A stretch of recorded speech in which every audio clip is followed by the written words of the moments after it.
Shalom! Você está no podcast Exegese e Exposição. Exegese on demand para você. Aqui é o Davidson Bignon. Eu sou mestre em Ciências da Religião, professor de Exegese Bíblica no seminário, pastor congregacional e também publisher editorial. Eu ajudo pastores e líderes cristãos a fazer estudos bíblicos na igreja sem ter problemas com interpretações erradas. Então, se você está pensando em compreender a sua Bíblia com segurança, não deixe de assistir a mais episódios como este aqui. Muito bem, então assine o canal, acione o sininho, curta, comente e também compartilhe.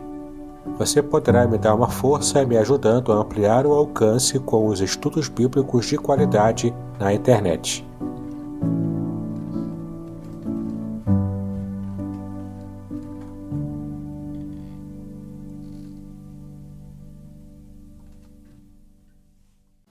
Bem, queridos, a nossa aula de hoje, ela é bem sintética, ela não vai ser uma aula longa, ela é bem panorâmica e o objetivo dessa aula é responder uma pergunta: como que o Novo Testamento foi escrito, como que o Novo Testamento surgiu? Interessante isso, porque nós entendemos que a Bíblia Sagrada, Antigo e Novo Testamento, elas compõem o que chamamos de Palavra de Deus.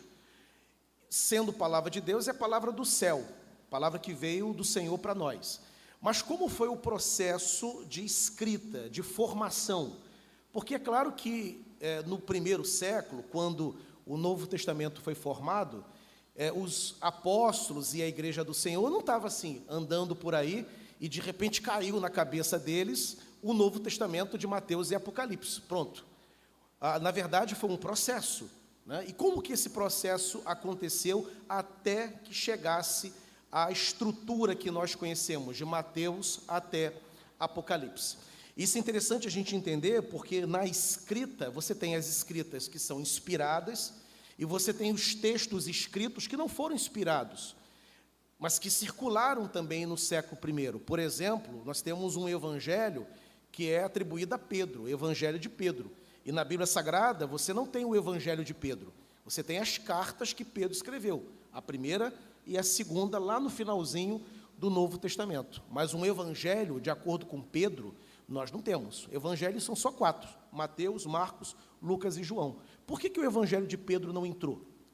Tomé, lembra de Tomé, aquele que toca em Jesus após a ressurreição? Ele escreveu um livro de Atos, chamado Atos de Tomé. André, irmão de Pedro, escreveu também um livro histórico chamado Atos de André. Por que Atos de Tomé não entrou? Por que Atos de André não entrou? Mas Atos de Lucas entrou, que é Atos dos Apóstolos. O livro histórico de Lucas entrou. Os outros livros históricos não entraram. Então, na verdade, a tentativa aqui é a gente entender como que o Novo Testamento foi formado e chegou até nós. Muito bem, eu vou ser acompanhado lá em cima pela Fabiane, que vai girando os slides conforme eu for avançando aqui. O primeiro item que eu quero destacar é de que o Novo Testamento está ligado diretamente ao surgimento da igreja, do Novo Testamento. Assim como o Antigo Testamento retrata a história do povo hebreu, a história de Israel, o Novo Testamento está vinculado à igreja cristã, que surge ali em Atos 2, chamada de igreja primitiva, também chamada de igreja de Jerusalém. É o ano 33. 33 porque é o ano da morte do Senhor Jesus. Numa questão de convenção, a datação histórica começa a partir do nascimento de Jesus. E ele morre com 33 anos de idade. Lucas nos dá a idade da morte do Senhor Jesus. E no mesmo ano, na verdade, 50 dias após a ressurreição, na festa de Pentecostes, surge a Igreja do Senhor. Então, o Novo Testamento ele é em razão do surgimento dessa igreja chamada Igreja Cristã, Igreja Primitiva. E ela nasce em Jerusalém, mas ela parte em outras direções, especialmente nas direções das províncias do Império Romano. E nas províncias do Império aconteceram o seguinte processo. Você tem processos migratórios de cristãos, judeus que se converteram, que se tornaram cristãos e foram morar em outras regiões do Império, não ficaram em Jerusalém. Você tem o serviço público e militar, porque o Império Romano, quando ele invadia uma nação, ele obrigava os homens saudáveis, especialmente os jovens, a se alistarem no serviço público e se alistarem também no serviço militar. E espalhava esses homens por toda a região do Império. Muitos desses soldados e servidores públicos eram cristãos. E quando chegavam naquela região, pregavam o Evangelho. E fruto daquela pregação surgia uma igreja, né? E também temos o ministério evangelístico de Paulo. Paulo é o plantador de igreja por excelência, não é o único. Você tem Silas, você tem Barnabé, você tem o próprio João Marcos, que vai também espalhar congregações, mas principalmente Paulo é o responsável em espalhar congregações no século I. Então, estas igrejas, surgidas nesses processos migratórios, surgidas por causa dos cristãos servindo ao império, que ia para uma região longe, e também por causa do ministério de Paulo, estas igrejas precisaram ser edificadas. E elas eram edificadas de duas maneiras. Uma pela pregação. A igreja se formava na casa de alguém, e naquela casa tinha culto, e tinha alguém que pregava. Antes do Novo Testamento surgir, a pregação era baseada no Antigo Testamento. Porque aqui no ano 33, o ano da morte do Senhor, o ano do surgimento da igreja, você não tem ainda nenhum texto escrito. Presta bem atenção nisso. 33 é o ano dos acontecimentos. Morte de Jesus, ressurreição de Jesus, Pentecostes, surgimento da igreja, tudo acontece nesse ano 33. Agora, o registro desses acontecimentos só vai acontecer quase 20 anos depois. Não tem nada escrito ainda. Então, aqueles primeiros crentes, quando Pedro, por exemplo, prega o Evangelho, e 3.000 pessoas se convertem, dando origem à igreja primitiva, aquela turma primeira ali que Pedro batiza, eles não têm ainda um Novo Testamento. Quando os apóstolos estavam reunidos com eles, não tinha essa coisa, olha, vamos abrir aqui no Evangelho, de acordo com o Evangelho de Mateus, vamos abrir aqui a carta de Paulo aos Coríntios. Paulo nem é convertido ainda. Em Atos 2, que é quando surge a igreja, Paulo ainda é um perseguidor. Então não temos nem as cartas paulinas ainda. Tudo vai acontecer lá na frente, né? Mas estas igrejas espalhadas de Jerusalém e em outras regiões do Império, estas igrejas precisam aprender de Jesus. Só que Jesus não está mais fisicamente aqui na terra. Aqui, no ano 33, ele já ressuscitou e ele já voltou para a glória. Então, como que a pregação cristã acontecia, se não tem Novo Testamento escrito ainda? Num primeiro momento, a pregação era baseada no depoimento dos apóstolos. Os apóstolos andaram com Jesus, foram preparados, viram tudo acerca de Jesus, e eles estavam, então, habilitados a poder pregar, porque eles conheciam o Senhor. Só que tem um problema. Eles estavam em Jerusalém. E a igreja que está lá no cantinho da província romana? A igreja que está lá no que hoje a gente chama de Turquia, que é onde Paulo, inclusive, nasceu. Paulo é de Tarso, e Tarso fica na Turquia. Como que fica aquelas igrejas lá na ponta? Uma igreja na África, como que ia ser? Uma vez que os apóstolos não estavam lá, e não tem Novo Testamento escrito. Então, com o tempo, a necessidade de um texto vai surgir para poder ter pregação cristã, uma vez que nem toda igreja tinha o privilégio de ter um apóstolo perto pregando. Se o apóstolo estava presente na reunião, Mateus, conta aí, prega aí. Aí ele pregava, olha, eu vi Jesus, eu andei com Jesus, eu entrei nas cidadelas, eu entrei nas vielas, eu vi paralíticos andarem, ele falava. Mas numa reunião cristã que não tinha nenhum apóstolo presente, como que era essa pregação? Hoje, se o Robert fizer uma reunião na casa dele, ele vai abrir o texto e vai pregar. E naquela época, não tem apóstolo presente e não tem texto. Prega como? Baseado em quê? Da onde vem a fonte para evangelizar o vizinho? Fazia-se a reunião, vinha 10 vizinhos incrédulos. Evangelizava como?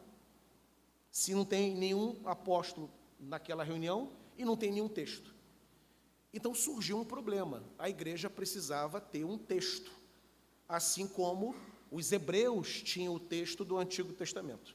Então, a gente vai ver que esse presente que são as Escrituras vai ser em razão da necessidade da própria igreja de poder ser edificada na fé e ter um texto que possa alimentá-los na fé. Segundo slide, Fabiane, qual é a mensagem central do Novo Testamento?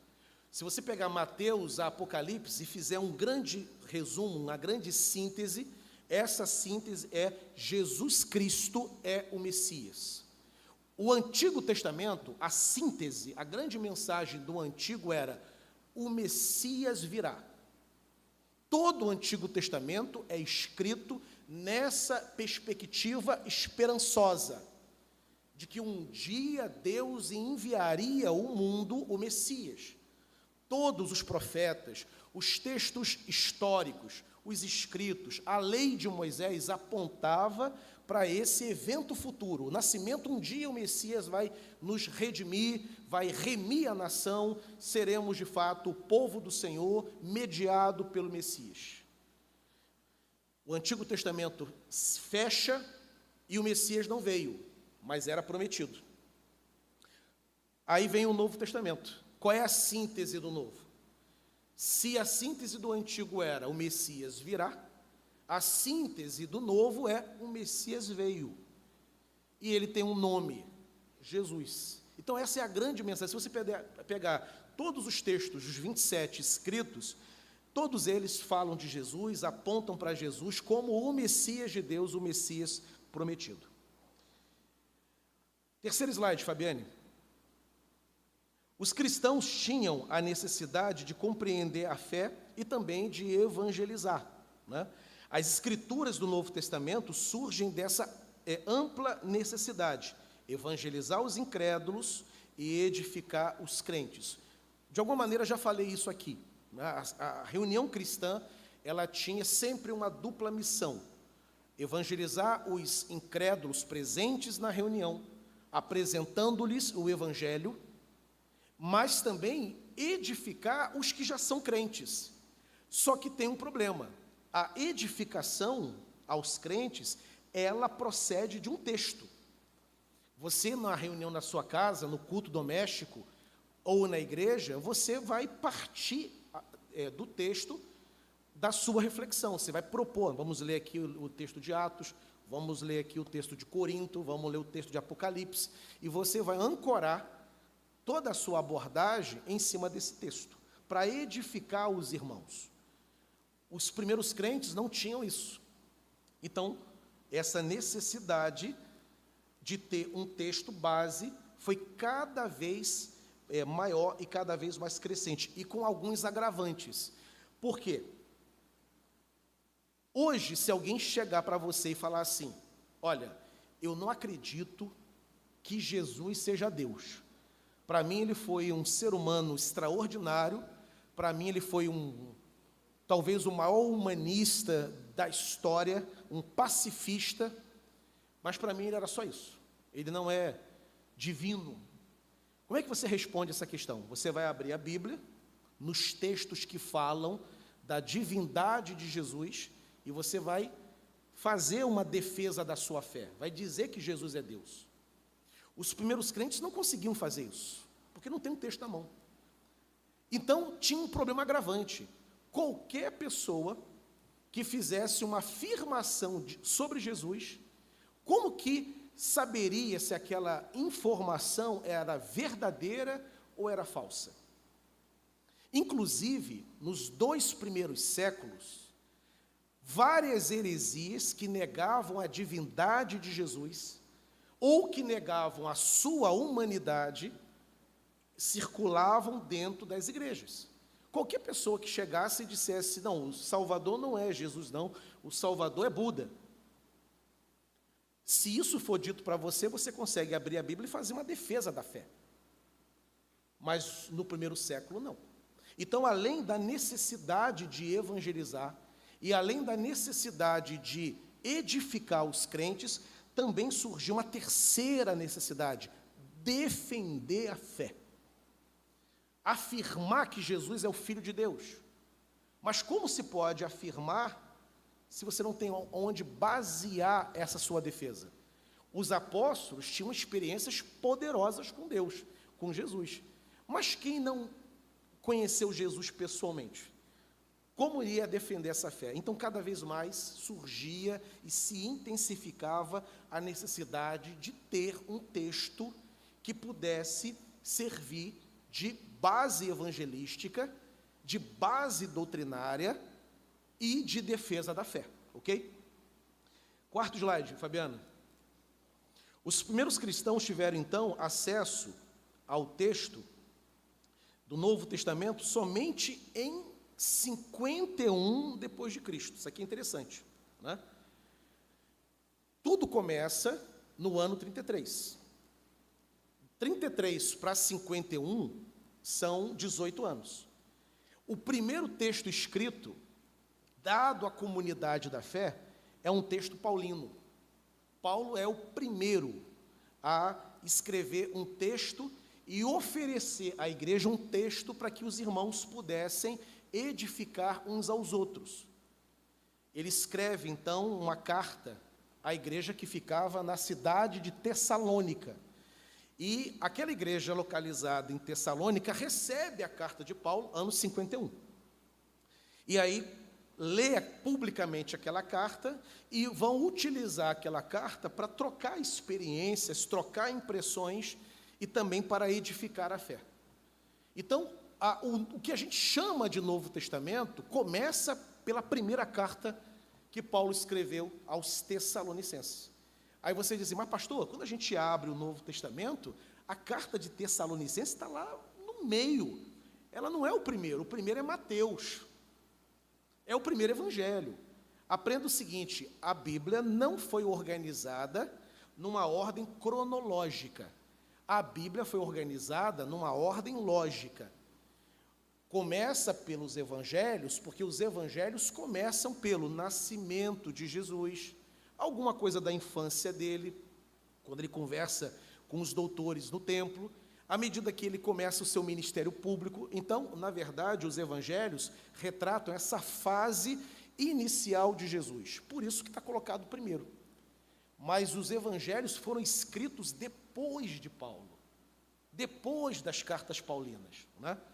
Então, a igreja de Tessalônica é a primeira a ter um texto que vai ganhando forma, aquilo que depois foi chamado de Novo Testamento. E o que é mais belo nisso é que esse texto não começa como uma espécie de um tratado divino, vem cá, igreja, não, é uma carta, é aquilo que a gente chamava de missiva antigamente, não é uma missiva, é uma epístola, é uma carta, Paulo orientando os irmãos que congregavam naquela casa, funcionava numa casa, na região de Tessalônica, era isso.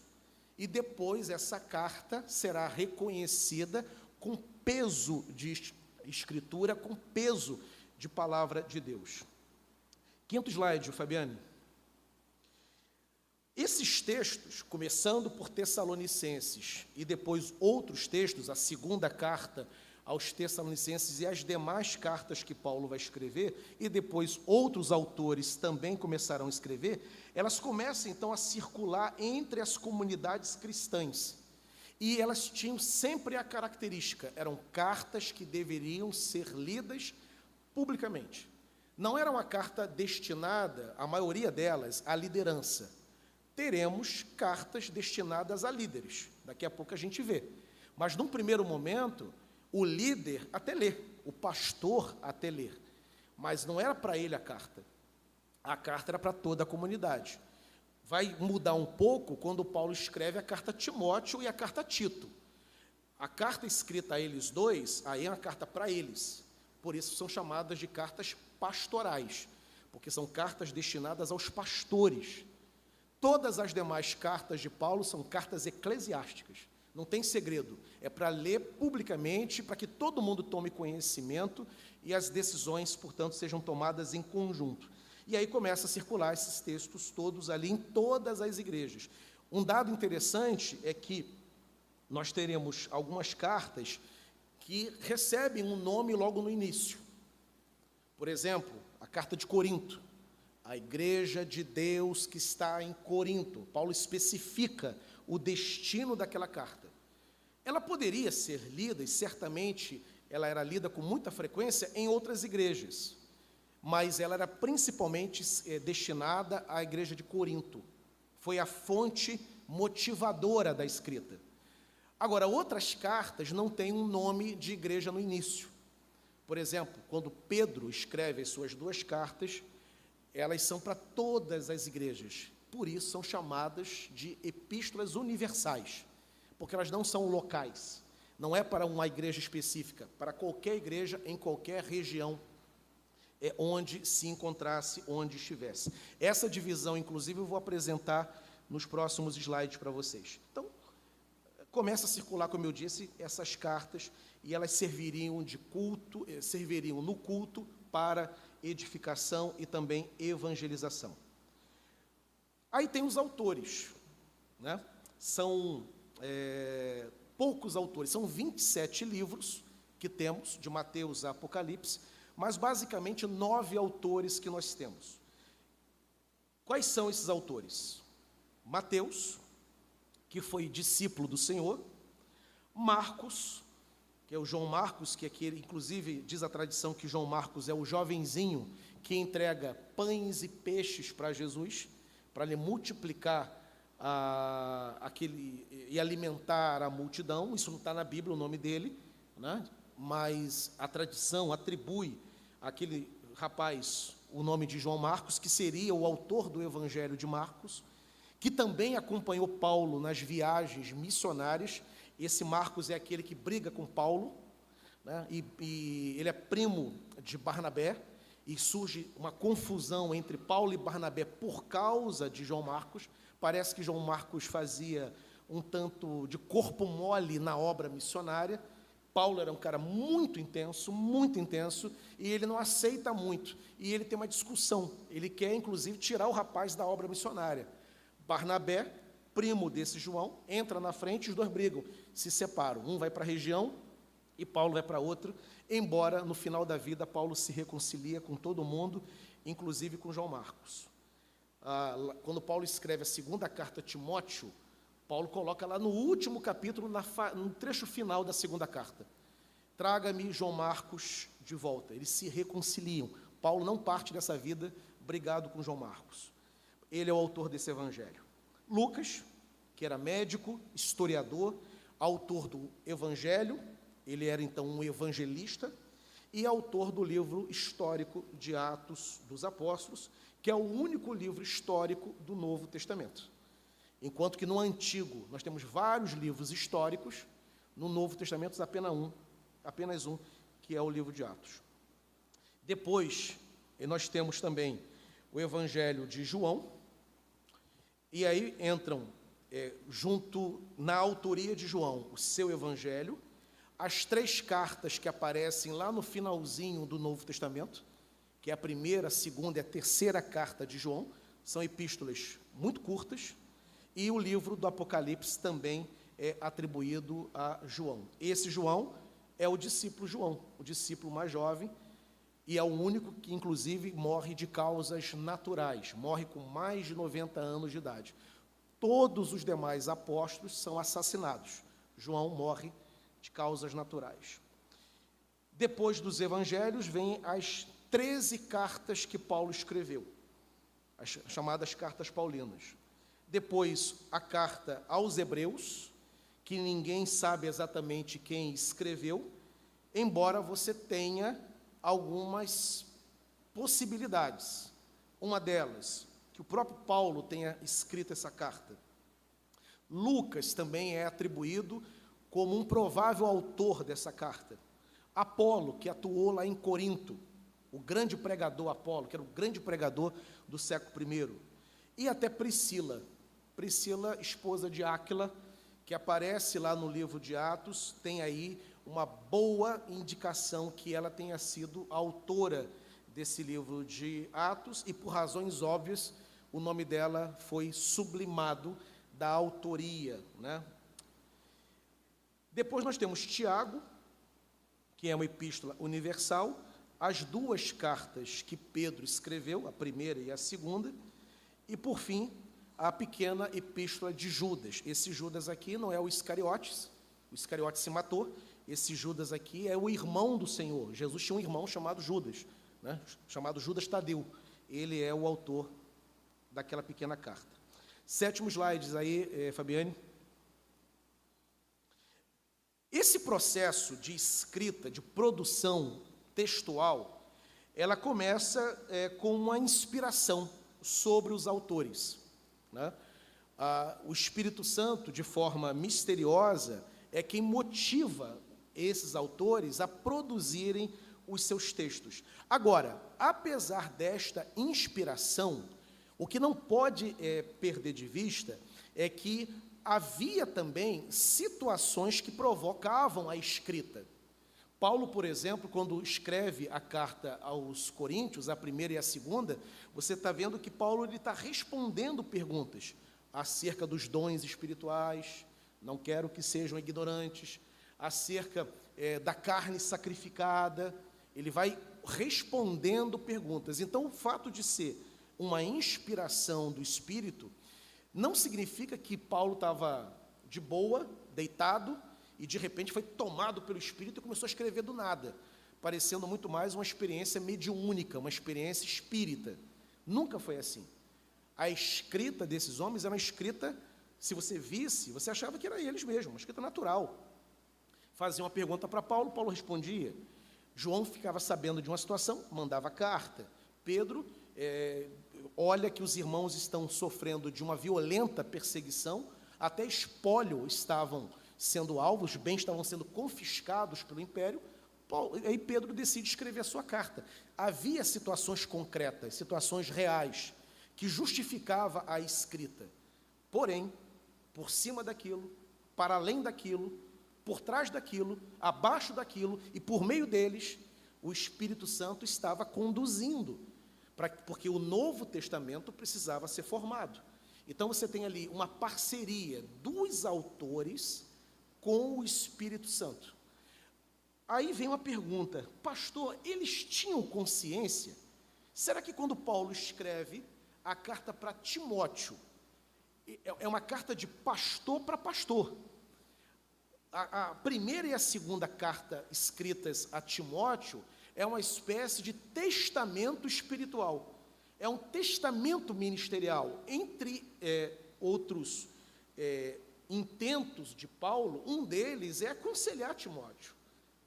Ele sabia que a escritura estava sendo formada, ou esses homens, quando chegar o grande dia, o dia final, quando terminar tudo e o grande trono branco se estabelecer, eles ficarão surpreendidos. Poxa, aquela cartinha que eu mandei para Timóteo virou palavra de Deus, virou Novo Testamento, entrou no cânon. Ou eles tinham ou não consciência disso? Tudo aponta para a ideia que eles tinham profunda consciência de que o que eles estavam fazendo era mandamento da parte do Senhor. Paulo mesmo diz isso, que o que ele escreve para Corinto era mandamento do Senhor. Então esses homens tinham, em algum grau, essa consciência de que estavam sendo usados para escrever, deixar registrada a palavra de Deus. Séculos depois, houve a reunião dos textos considerados sagrados, do Evangelho de Mateus até o livro do Apocalipse. E essa reunião dos textos do Novo Testamento é chamada de cânon. Então, quando a gente pega, por exemplo, a Bíblia, você pega Mateus, Apocalipse, isso aqui é o cânon do Novo Testamento. Gênesis a Malaquias, cânon do Antigo.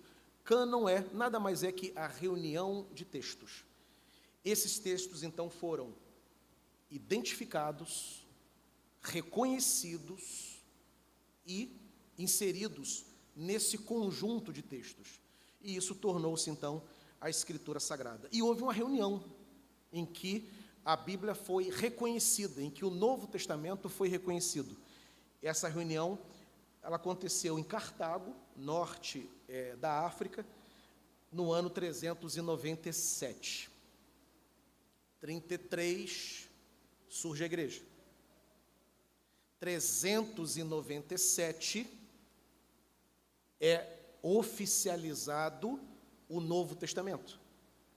Isso significa, então, que os crentes ficaram sem o Novo Testamento por 360 anos. Novamente, ano 33, surge a igreja. 397, o Novo Testamento é fechado. É oficializado o cânon.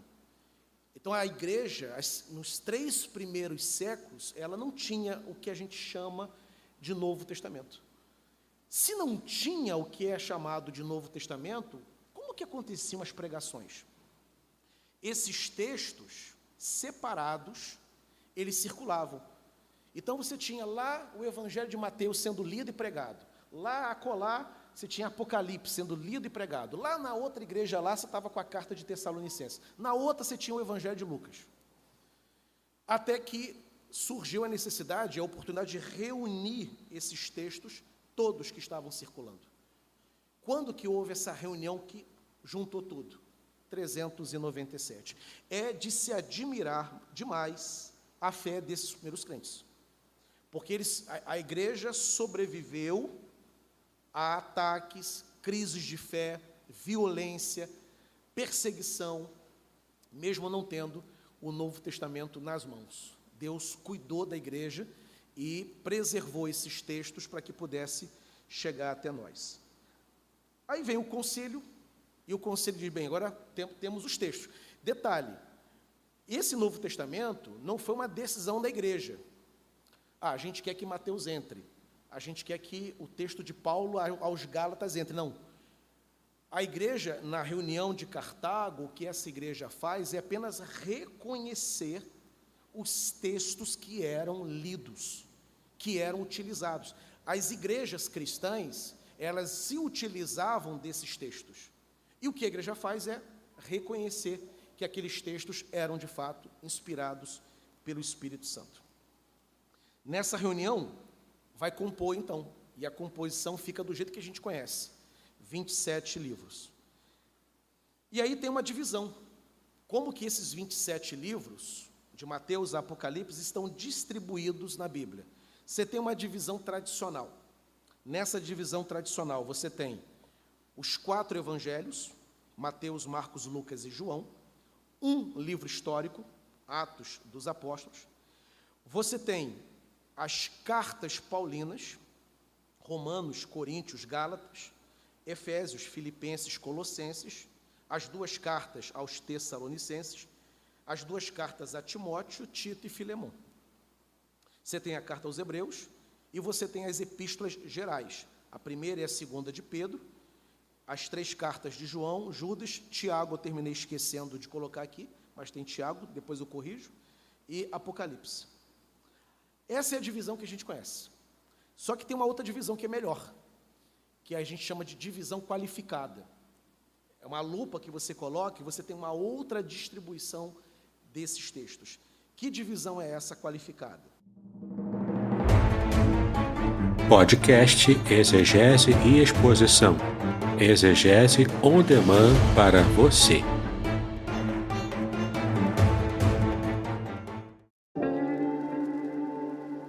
Shalom! Aqui é o Davidson Pignon. Eu ajudo pastores e líderes cristãos a fazer estudos bíblicos na igreja sem ter problemas com interpretações bíblicas erradas. Então, se você está pensando em compreender a sua Bíblia com segurança, não deixe de assistir a mais conteúdos como este aqui neste canal.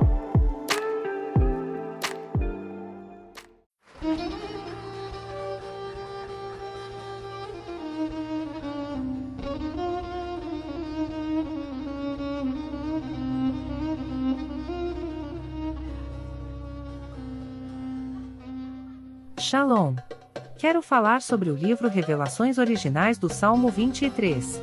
Nesta obra, o reverendo Davidson Bignon nos convida a minerar pepitas de ouro escondidas no rico solo do Salmo 23. Todo livro é melhor compreendido em seu idioma original, em sua época original e em seu local original. Estamos distantes dos três no que diz respeito à Bíblia. Assim como o pastor guia as ovelhas, o reverendo tomará pela mão e o guiará em todo o trajeto para entender o Salmo 23 com todas as suas nuances que, infelizmente, se perdem em português. Numa época onde se tenta falsificar o sentido das escrituras utilizando os idiomas originais, o reverendo Bignon nos traz uma tradução correta do Salmo, e uma interpretação sóbria, sem exageros dos termos em hebraico que sofrem prejuízo na tradução para a língua portuguesa. Coisa horrível é comprar bijuteria pensando ser joia rara. Aqui não é o caso. Realmente você aprenderá a minerar pepitas de ouro com este livro. As minhas já estão guardadas no cofre. Você se surpreenderá e se emocionará com a profundidade dos sentidos das palavras do Salmo 23. Espero que este livro seja um refrigério para a sua alma, assim como foi para a minha. E que você entenda que, mesmo que esteja passando por um deserto escaldante agora, o Divino Pastor lhe guiará até águas frescas e tranquilas. Assim, para ter uma boa leitura, acesse o link na descrição.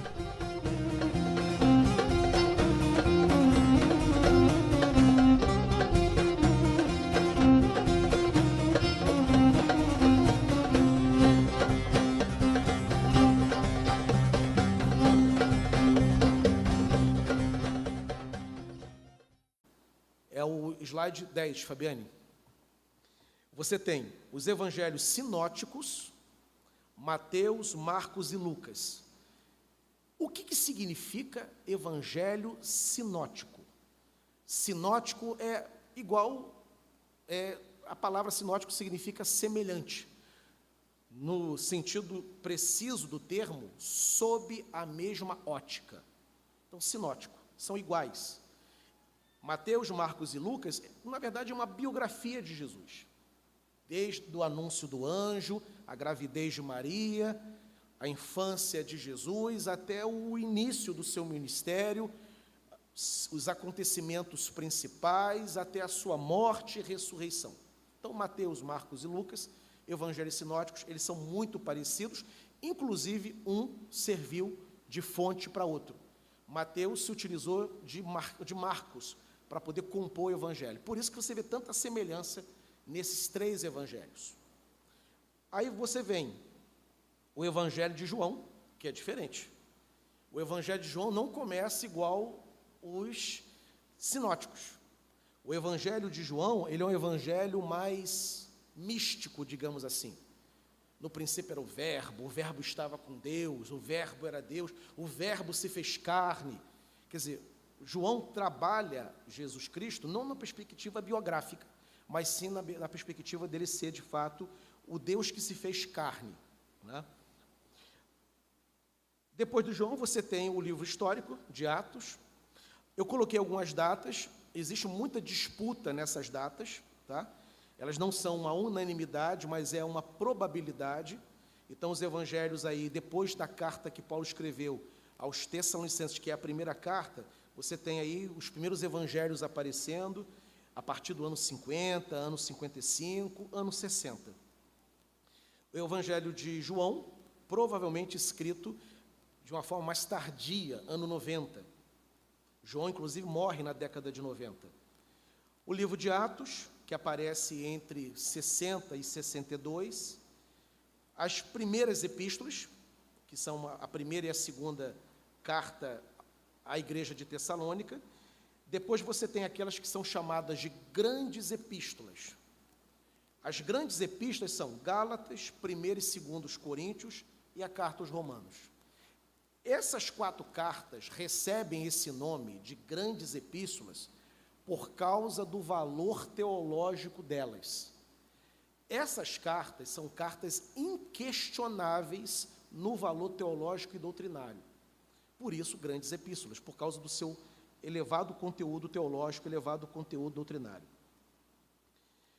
Aí você tem as chamadas epístolas do cativeiro, cartas escritas enquanto Paulo estava preso. Que cartas são essas? Filipenses, Filemon, Efésios e também a carta aos Colossenses. Essas cartas Paulo escreveu quando estava preso.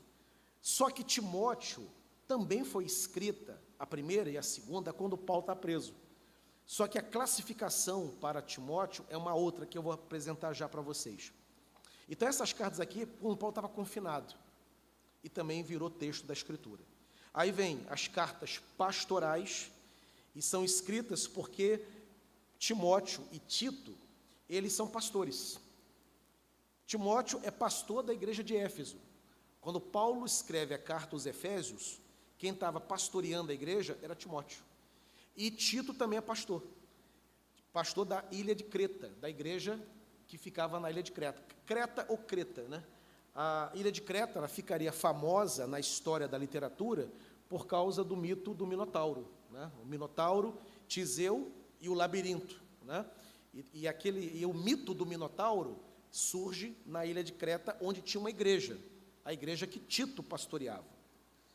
Aí você tem a carta aos Hebreus, escrita no ano 70, a primeira e a segunda carta de Paulo a Timóteo, escrita no ano 65, Paulo é morto, inclusive, escreve a carta, segunda a Timóteo, e é assassinado por Nero, imperador romano.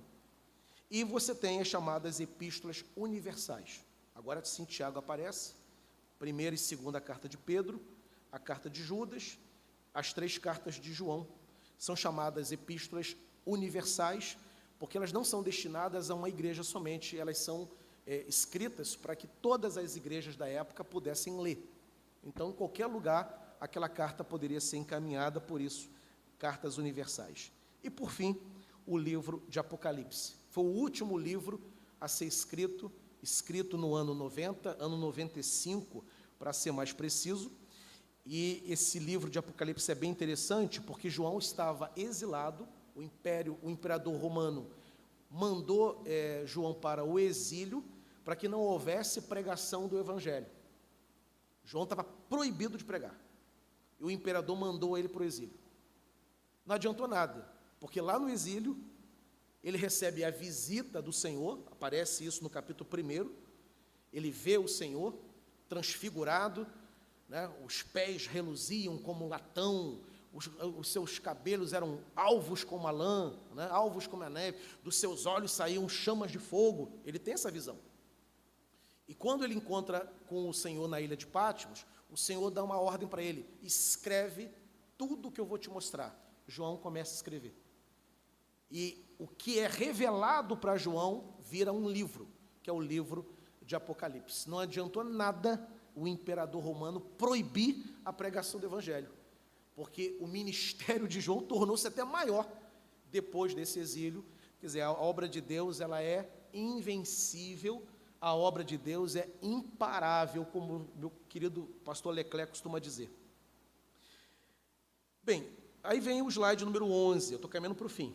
Eu falei que era bem breve, bem panorâmica mesmo. E aí vem uma pergunta. Se Tomé escreveu um livro de Atos, e esse livro existe até hoje, chamado Atos de Tomé. Se André, irmão de Pedro, escreveu também um livro de Atos, Atos de André, e esse livro está escrito, você tem acesso a ele, ele está disponível. Se Barnabé, homem de Deus, né, como diz a canção do Guilherme Kerr, escreveu também uma epístola, que é chamada de Epístola de Barnabé. E esses textos não aparecem, eles foram lidos, mas reconhecidos que não eram inspirados por Deus. E não entraram no cânon. Aí vem a pergunta, qual foi o critério que a igreja adotou então? Porque tem lá, Atos de Lucas, Atos de André, Atos de Tomé. Desses 3, só entrou o Atos de Lucas, que é Atos dos Apóstolos. O Evangelho de Pedro não entrou, mas o Evangelho de Mateus, de Marcos e de Lucas entraram. Qual é o critério?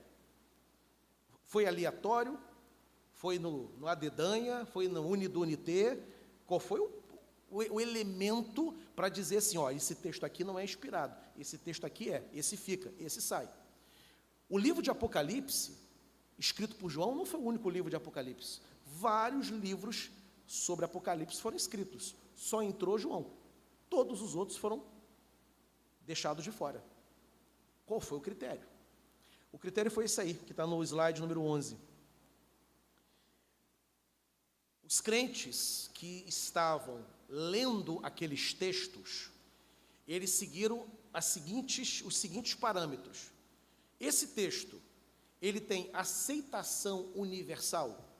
A igreja aqui em Corinto lê, aceita e é edificada. A igreja que está lá em Filipo lê e é edificada. A igreja que está lá em Roma lê e é edificada. A igreja que está lá na África lê e é edificada. Tem esta ampla aceitação? Tem. Então, beleza, é um critério. Olha, ela é lida aqui, mas ela não é lida lá no outro bairro, então não serve. Porque tem que, se é um texto inspirado pelo Espírito, tem que servir de edificação, de bênção para todas as igrejas cristãs ao mesmo tempo. Então, esse foi um critério. Segundo, quem escreveu esse texto? Foi um apóstolo? Ou foi um discípulo do Senhor? Porque, por exemplo, João Marcos, que escreveu o Evangelho, ele não é apóstolo, mas ele é discípulo. E, de acordo com a tradição, é o menino que entrega 5 pães e 2 peixinhos. É ele, inclusive, que acompanha Paulo nas viagens missionárias. Não é um apóstolo, mas é discípulo. Então, um outro critério empregado era a chamada autoria apostólica ou autoria discipular. Aparecia um texto lindíssimo, mas esse texto aqui a gente não sabe quem é o autor. O cara está dizendo que conhece Jesus, que andou com Jesus, mas a gente não tem a mínima ideia. Tira, não entra. E aí, um segundo parâmetro, portanto, era empregado para essa autoria apostólica. Terceiro critério, cronologia dos textos. Os textos mais antigos eram os preferidos. Quais foram os primeiros textos que surgiram? De Paulo, entra. De Mateus, entra também. De Tiago, também entra. De Pedro, também entra. Os textos mais tardios, talvez esse texto aqui está muito baseado no que já está escrito, não serve. E aí ficou também de fora esse processo. E o conteúdo. A gente aprende em hermenêutica, que é a ciência da interpretação, a quarta regra da hermenêutica, que a Bíblia interpreta a própria Bíblia. O parâmetro mais importante, então, empregado para entender quais eram os textos que deveriam constar no Novo Testamento, era acerca do conteúdo. O conteúdo escrito de uma carta não podia colidir com a outra carta. Por quê? Porque, embora os autores são diferentes, mas o Espírito é o mesmo. Então, o Espírito não vai inspirar alguém a dizer que Jesus é Deus aqui, e na outra carta, de outro lugar, dizer que Jesus não é Deus, por exemplo. Então, o conteúdo tem que ser um conteúdo compatível, tem que ser harmônico. E aí, o quarto parâmetro, então, era considerado. E aí vinha o teste final. Todos esses parâmetros estão presentes, ou melhor, todos esses textos aqui passam em todos esses parâmetros, não pode atender apenas um, tem que atender os 4. E aí o filtro começou a ser aplicado. Então, Epístola de Barnabé é um texto muito bom, mas não foi inspirado por Deus. Epístola de São Joaquim, não entra. É um texto bom, histórico, mas não foi inspirado por Deus. E assim, esses parâmetros ajudaram a igreja a entender quais eram os textos de fato inspirados.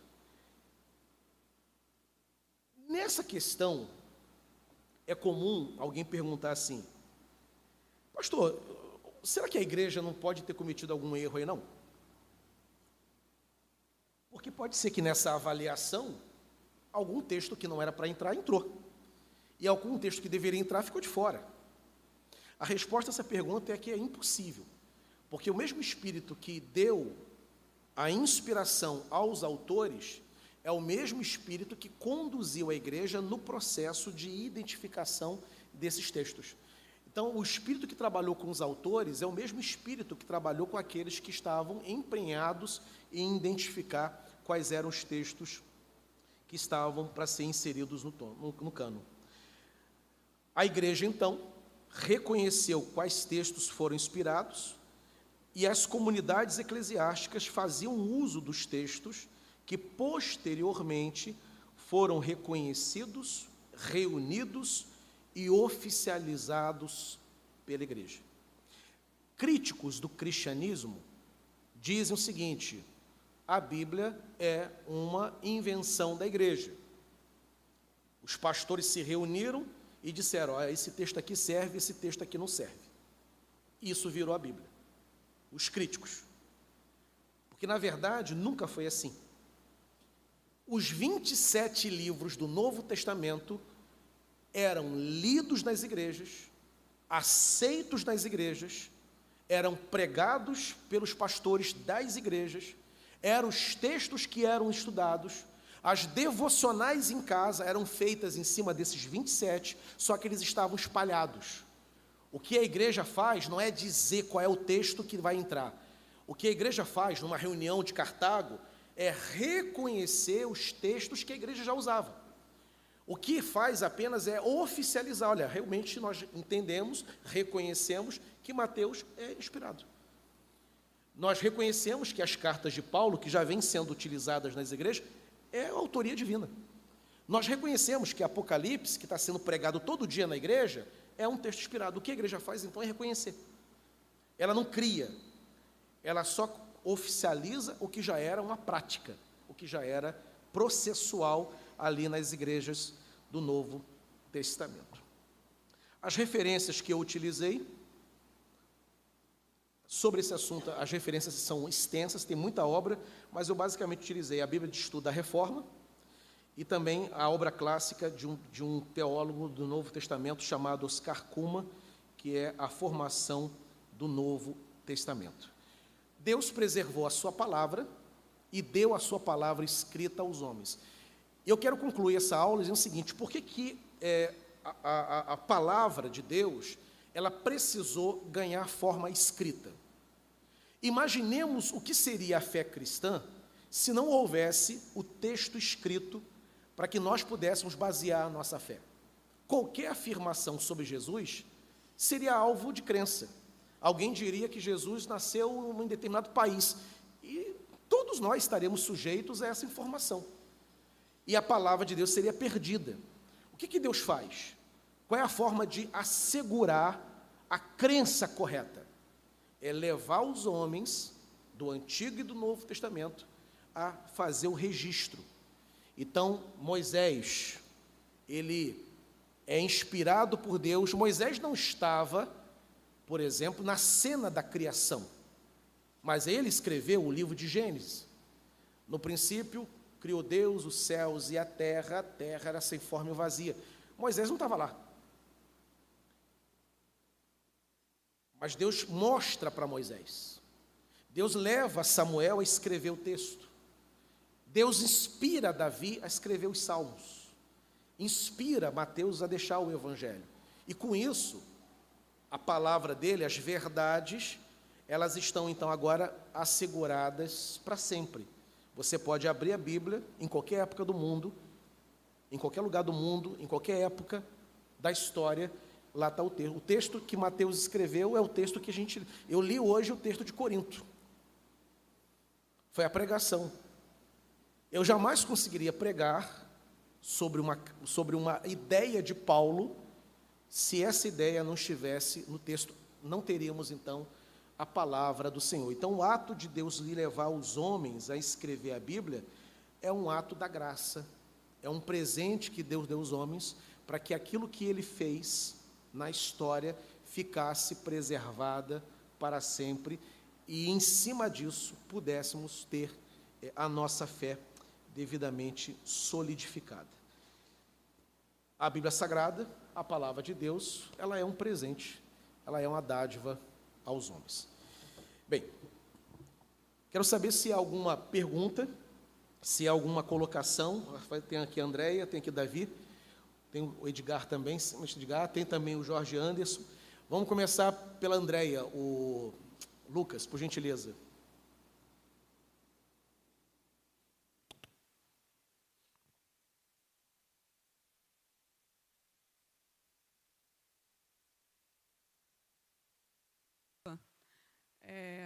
A gente tem ali as epístolas pastorais e a gente tem ali as epístolas eclesiásticas. As epístolas eclesiásticas, elas sofrem ali durante um determinado momento algumas cópias para que sejam distribuídas entre as demais igrejas. As epístolas pastorais, elas são direcionadas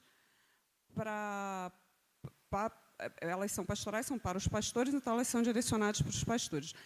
Mas elas também sofreram cópias para que fossem disseminadas entre as igrejas. Então, naquele momento que Paulo está escrevendo as epístolas pastorais, ele tinha assuntos para serem tratados diretamente com Tito, com Timóteo. E qual era o propósito delas nesse momento dessa cópia, dessa disseminação entre as igrejas, para que fossem tratadas também entre as igrejas, apesar de serem pastorais? O conteúdo delas, o conteúdo dessas cartas, embora sejam cartas, como você disse, escritas para eles, enquanto pastores, mas elas também traziam consolação, elas traziam também esperança e doutrina também, e defesa da fé também, especialmente a primeira carta a Timóteo, faz uma defesa da fé contra um grupo de hereges que estava perto da igreja de Éfeso. Então, em razão delas terem um conteúdo que serviria também para a igreja, e não era apenas específico, elas terminaram sendo cartas lidas publicamente e de serventia para a igreja de modo geral.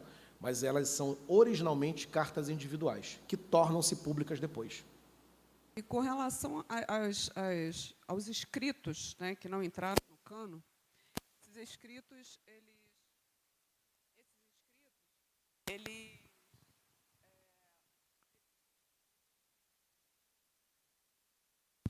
todos eles podem ser utilizados para bases históricas, ou existem alguns apócrifos, por exemplo, que esse daqui não lê, pelo amor de Deus, porque esse daqui não serve nem para a historicidade. Existe algum que... Todos os livros que não entraram no cânon, não foram considerados inspirados, têm valor histórico. E existem informações da própria Bíblia que a gente depende de um livro histórico. Por exemplo, você pega a carta aos Hebreus, capítulo 11, ele cita vários nomes e feitos desses homens e dessas mulheres. E um deles, o autor de Hebreus, fala assim: alguns foram cerrados ao meio. Está falando de quem? Está falando de Isaías, porque há um livro que não consta na Bíblia Sagrada, é um livro apócrifo, chamado Ascensão de Isaías. E nesse livro, Ascensão de Isaías, é que tem a informação de que o rei Manassés deu uma ordem de prender Isaías, colocá-lo dentro de um tronco oco e serrar o profeta ao meio. Então, a gente fala que Isaías foi cerrado ao meio por Manassés, essa informação não está na Bíblia, ela está nos livros de história. Então, os livros apócrifos são muito importantes para entender a composição histórica. O pessoal acha, às vezes pensa que livro apócrifo é livro inspirado pelo capeta, e não é. É um livro muito importante para a fé cristã. Você vai na Bíblia Católica, você tem ali o primeiro e o segundo livro de Macabeus. Aquela história de Macabeus, ela está entre Malaquias e Mateus. É um período que leva mais ou menos 400 anos, que não está na Bíblia, mas está no livro de Macabeus. Então, o que acontece na época dos Macabeus é o que está acontecendo entre o último profeta, Malaquias, e o primeiro evangelho. Então, a gente só sabe o que estava acontecendo em Israel por causa do livro de Macabeus, que está na Bíblia Católica, não está na Bíblia Evangélica. Então, é um livro importantíssimo do ponto de vista histórico, embora não tenha valor teológico. Então, todos esses livros têm serventia, de uma forma ou de outra, termina ajudando. Ok? Obrigada. Davi, depois Edgar. São duas perguntas, na verdade. Mas antes eu queria só fazer a observação de que uma coisa interessante do Novo Testamento é que o testador, se se utilizou, né, de servos, né, para que o testamento fosse cumprido. E isso é uma manifestação sobrenatural e muito, muito bom para a gente refletir. Na verdade, são duas perguntas. Primeiro, em relação à antiguidade dos textos, porque a gente sabe que se passaram muitos anos e foram feitas cópias, né?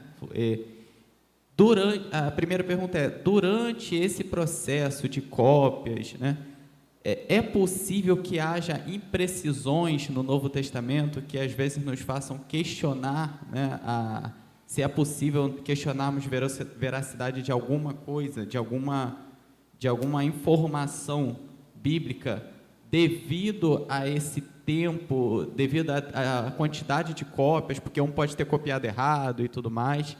E a outra pergunta é em relação aos evangelhos sinóticos, porque na teologia bíblica a gente aprende que o primeiro evangelho escrito foi Marcos, né? Então, existe até uma compreensão de que, na verdade, não começou com tanta informação e diminuiu. Na verdade, foi o contrário, né? Começou com o pequenininho e aí foi ampliando. Então, é possível que que haja essa influência de um evangelho para o outro na hora de ser escrito, ou todos foram inspirados de formas diferentes, mas acabaram seguindo a mesma lógica. O Espírito Santo, ele respeita o autor sagrado, né? E não vai usar os autores da mesma forma. Então, o que a gente chama, às vezes, de imprecisão num texto é a perspectiva daquele autor. Se, por exemplo, cada um for descrever o que aconteceu, por exemplo, no retiro, o cerne é o mesmo, porque os acontecimentos são únicos, mas cada um vai narrar aquilo que talvez chamou mais a sua atenção. Então, quando a gente vê alguma imprecisão, é por causa da perspectiva do autor. Jesus curou 5.000 homens, Jesus curou 4.900 homens, isso é perspectiva, né? Ele estava saindo da rua, ele estava entrando pela porteira. O fato é que a cura aconteceu na hora que ele estava ali. Se estava saindo mais à direita, entrando mais à esquerda, isso aí depende de quem está vendo. Então, essas imprecisões têm muito a ver dessa perspectiva do autor. E o Espírito Santo não anulou isso, né? Você tem, por exemplo, no Novo Testamento, um texto muito elegante, que é o texto de Hebreus. É a linguagem mais culta do Novo Testamento. E você tem o Evangelho de Pedro, que é um grego muito pobre que ele está empregando.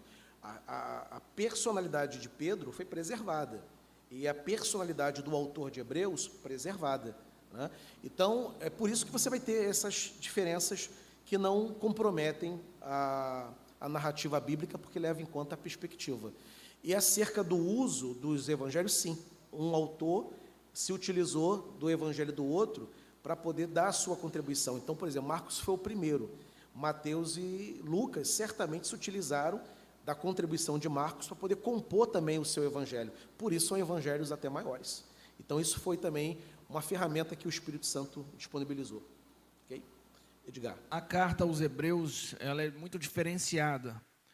E o autor, ele foi preservado. E a gente tem lá os possíveis, como Paulo, Lucas, Apolo e até a própria Priscila. Mas a pergunta é o seguinte: um dos elementos, ou uma das necessidades, ou um dos critérios que tiveram na época era conhecer o autor para que ele fizesse parte do cânon. Isso.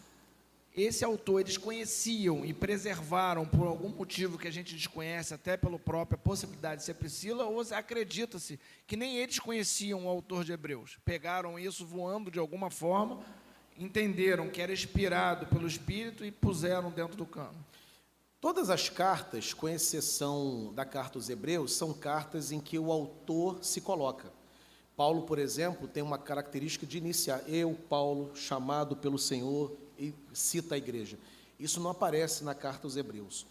Então, essa dificuldade de identificar a autoria vem desde o início. Então, não foi uma questão de preservar o autor.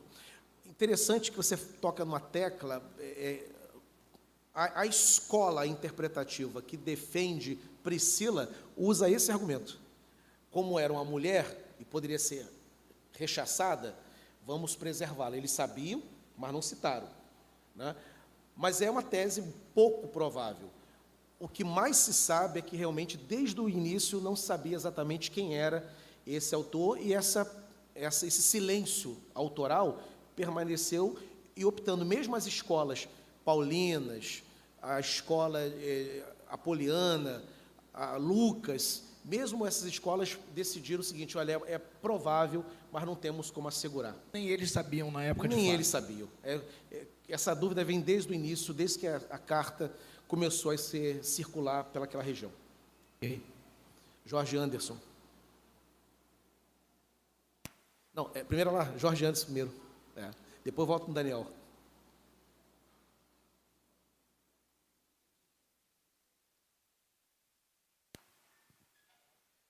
Vamos lá. Eu fiz umas anotações aqui, estou brincando, para ser rápido. Mas uma questão até nessa pergunta que surgiu agora, né? São algumas. Tem uns critérios para se considerar o texto canônico, né? Aí não tem autoria, que aí sai daquela questão do discípulo e do ou apóstolo, né?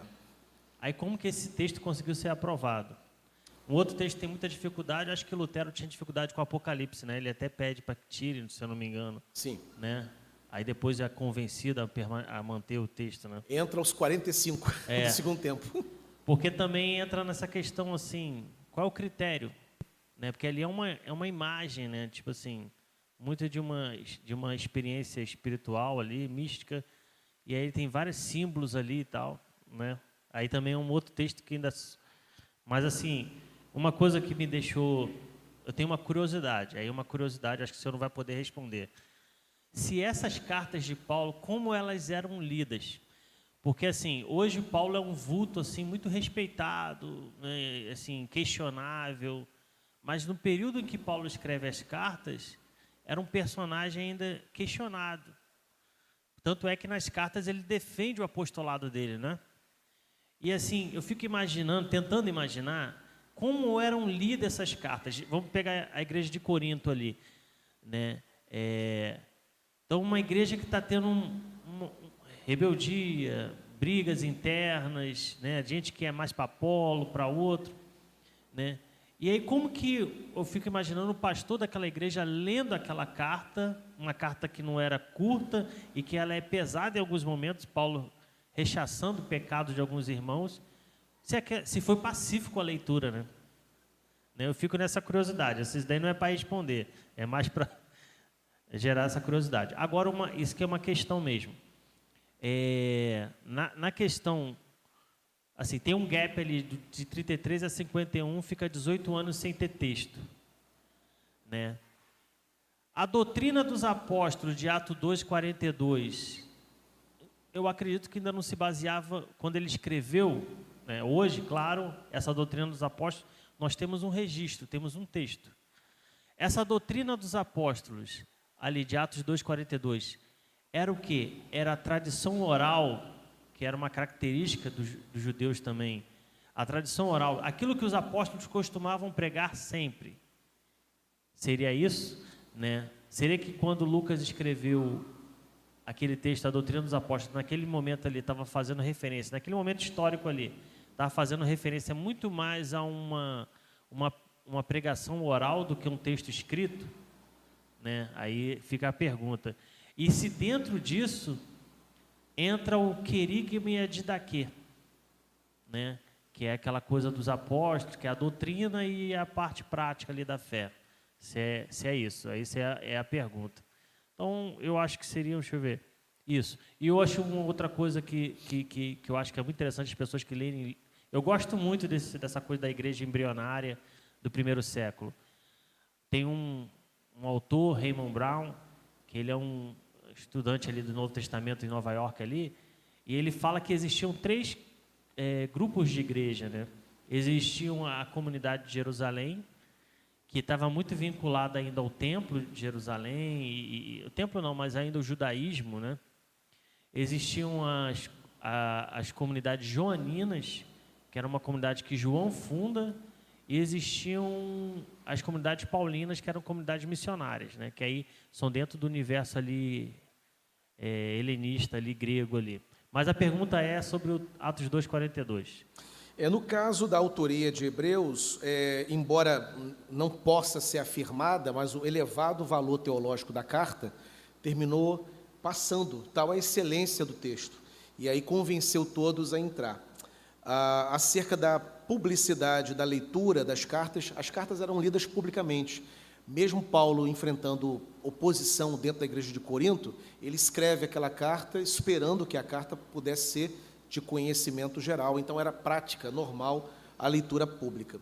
E acerca da doutrina dos apóstolos, essa doutrina ela era baseada no Antigo Testamento, que naquela época estava já, os textos já existiam, todos eles.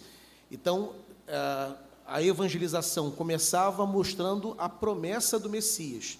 E aí o apóstolo, ele dava o testemunho de que aquela promessa se cumpriu em Jesus Cristo. Então, por doutrina dos apóstolos, naquele primeiro momento, era o quê? Todo o Antigo Testamento, seu conteúdo, e aquilo que os apóstolos aprenderam de Jesus e estavam pregando, baseando no que eles viram e ouviram durante 3 anos. Tanto que, no primeiro momento, só eles pregam. Depois, você vai ter diáconos pregando. Atos 6, Filipe, Estevão, começam também a pregar sob a supervisão apostólica, porque eles não andaram com Jesus. Os apóstolos, sim.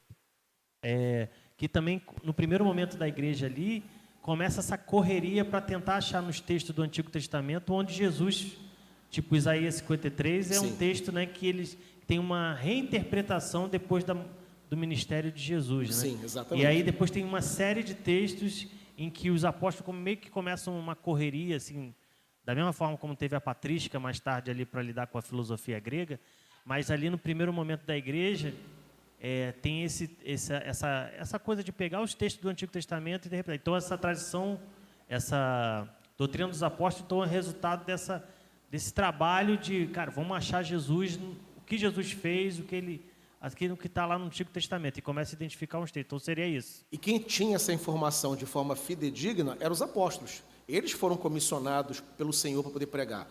Depois que o texto surge, a doutrina dos apóstolos pode ser encontrada nas páginas do Novo Testamento, mas antes era encontrado na pregação dos apóstolos e no Antigo Testamento. Ok? Daniel. Alô. Pastor, obrigado aí pela oportunidade, pela aula, mas talvez até uma contribuição aí para o contexto histórico. O senhor falou sobre os 27 livros, que são de como eles foram criados, né, autorizados, criados, né, no século, no ano de 397. Só que nessa época ainda não tinha nascido o protestantismo, né, do qual nós temos raízes. Era a Igreja Apostólica Romana. E hoje nós temos a Igreja Católica, que ela tem livros diferentes dos livros que nós temos no Novo Testamento, que é chamado de apócrifos, né? Esses livros, eles foram incorporados ao Novo Testamento após o movimento protestantismo ou antes? No século IV, 397, você não tem nem mesmo igreja católica ainda. É a igreja. Ela vai ser organizada 200 anos depois.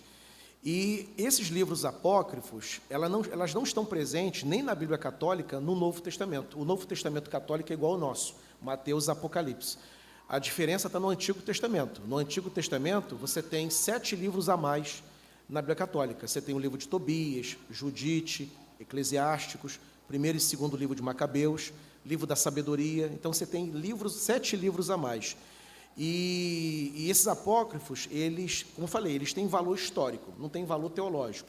A Igreja Católica atribui valor teológico, mas não tem, né? Tanto que não foram reconhecidos pela Igreja Protestante. Quando vem a Reforma, século XVI, o que é seguido pelos reformadores é a Bíblia que vinha sendo utilizada pela Igreja Cristã antes do enxerto dos livros apócrifos, porque eles estão de acordo com uma tradução chamada Septuaginta, mas outras traduções são iguais às nossas, né? Então, a Bíblia Católica, ela acrescentou mais alguns livros, e a evangélica, ela segue o cânon que foi fechado no século I. O cânon nosso é o cânon do século I, está certinho, com o Antigo e Novo Testamento. Os católicos que acrescentaram apenas mais alguns. E tem valor histórico para nós, valor teológico para eles. Ok? Esse acréscimo ocorreu após... Antes do protestantismo. Então, na verdade, o protestantismo tirou os livros, né? Na verdade, o protestantismo reconheceu o cânon sem esses livros. Havia um cânon fechado no século I, né, que não tinha esses livros apócrifos, sempre existiu. E tinha um outro cânon com esses livros apócrifos acrescentados, desde sempre, que era a tradução da Septuaginta. Tinha esses livros lá. Então, a igreja evangélica, o que ela faz? Ela segue o cânon que é considerado o cânon tradicional, que é o cânon que não tem esses livros apócrifos. Ok?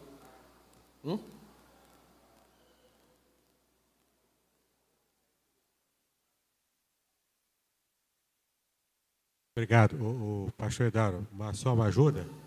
O nosso Antigo Testamento segue o cânon judaico determinado no Concílio de Jamnia. E, como o pastor disse, os livros apócrifos do Antigo Testamento da Igreja Católica segue a Septuaginta, que é diferente, porque é uma tradição diferente, já puxando para o lado ocidental. Exato. O Antigo Testamento é igual ao nosso. O Antigo Testamento judaico é igual exato. Só muda a ordem. O nosso é igual ao deles, né? Só muda a ordem um pouco, mas o conteúdo é igual. A distribuição que é diferente. Né? Anterior. A Septuaginta, ela é anterior ao século I. A Septuaginta é o século II antes de Cristo. Ela é anterior ao século I. Foi escrita antes do século I. Okay? Mais alguma dúvida, queridos? Se não, podemos encerrar então nossa aula. Fiquemos de pé então, vamos encerrar. Domingo que vem as nossas classes então funcionando. Procure a sua classe. Adolescentes, que não tem ninguém aqui com adolescente, 12 a 18. Jovens, 19 até 35. 36 em diante, mulheres, classe das mulheres. 36 homens, a partir daí, classe também da União dos Homens. Vamos orar, pedir que o Senhor nos abençoe. E assim terminamos a nossa escola. O Lucas, você que está com o microfone, você mesmo ora, por gentileza. Senhor, muito obrigado por mais um dia em Tua presença. Te agradecemos por essa aula maravilhosa, onde aprendemos mais acerca do Teu reino, Pai. Te agradecemos pelo culto que prestamos a Ti. Obrigado pela Tua presença entre nós, por nos visitar, ó Pai. Abençoa o nosso dia, os nossos afazeres. Leva-nos em paz para os nossos lares e traga-nos, Senhor, na certeza que seremos ricamente abençoados pelo Senhor. Obrigado por tudo, Senhor, em nome de Jesus. Amém. Amém.